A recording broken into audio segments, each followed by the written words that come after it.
Okay, so today I'm going to talk to you guys about 5 mistakes to avoid making when you're cruising with kids. Okay, you ready?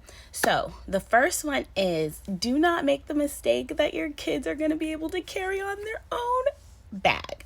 So, you can bring on carry on and you can check luggage, right? I made the dumb mistake thinking that my kids are old enough they can carry their own backpacks and they can have their own carry on. What ended up happening?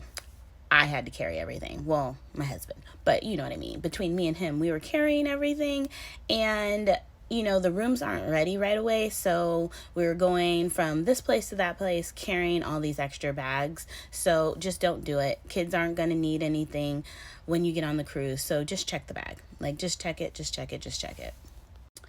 Next thing I want you guys to know is take your kids to kids camp, especially on the first day. Take your kids to kids camp. Do it for yourself, do it for the kids. They're going to have a lot of fun.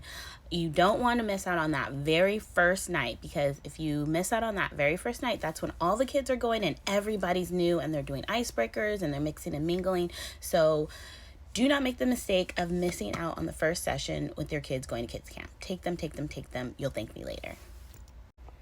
Next, do not do this.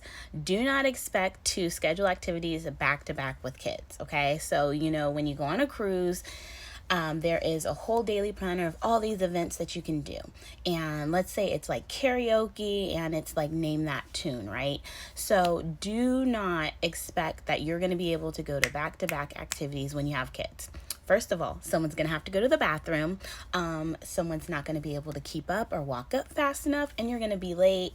Or someone's going to be hungry. There's always going to be something. So don't set your schedule to be too tight and you're not flexible, because, kids, like, you have to be flexible with them. So do not schedule things back to back and be flexible with your schedule.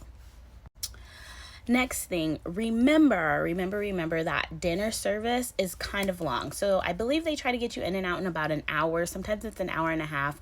But either way, it's a long time, and kids are kids, and them being able to sit still that long doesn't always go the way that you want it to. So bring some type of entertainment to dinner, whether that be a coloring book, a tablet, a doll, whatever, a car, whatever your child, whatever your child needs to be entertained for dinner, bring it. Just do it. It's easier. It's going to save a lot of headache, a lot of tears. Just be flexible with them and bring them entertainment, because even me sitting there sometimes, like, waiting for the food to arrive, you get bored. So, and they don't always have phones, and we can always just look on our phones. So be realistic with it and bring your kids something to entertain them at lunch, or not lunch, at dinner or lunch, depending on where you're at. But just bring them something for the table service for dinner, definitely.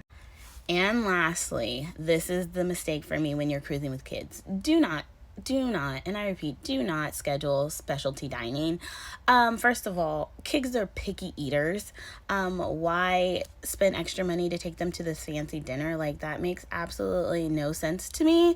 But I mean, just don't do it. I think it's going to be a waste of money for them. Again, it's a long sit down service and they get bored and they're going to waste food anyway. So just take them to the buffet, or take them to the regular dinner service. Don't take them to specialty dining, except if it is tailored for kids, right? So if it's a kids specialty dining, then definitely take them, but not the regular specialty dining. It's just not worth it. So those are my 5 tips on what to avoid, or mistakes to avoid, when cruising with kids.